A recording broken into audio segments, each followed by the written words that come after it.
আলহামদুলিল্লাহ আমরা মুহররমে খিচুড়ি মাংস করে ফেললাম। আজ 10ই মুহররম, পবিত্র আশুরা।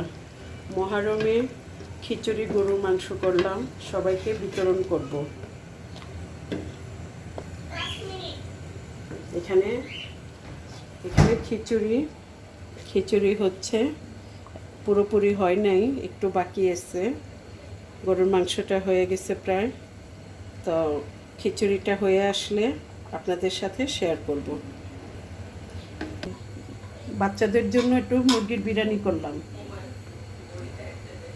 আমার ছেলে, বোনের ছেলে, মেয়ে খিচুড়ি খায় না, ওদের জন্য একটু মুরগির বিরিয়ানি করলাম।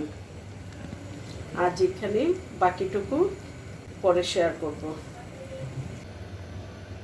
শাক বাটা দিয়ে দিলাম, খিচুড়িটা প্রায় হয়ে আসছে।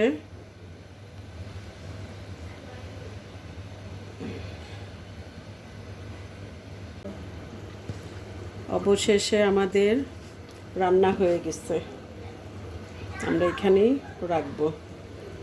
আল্লাহ হাফেজ।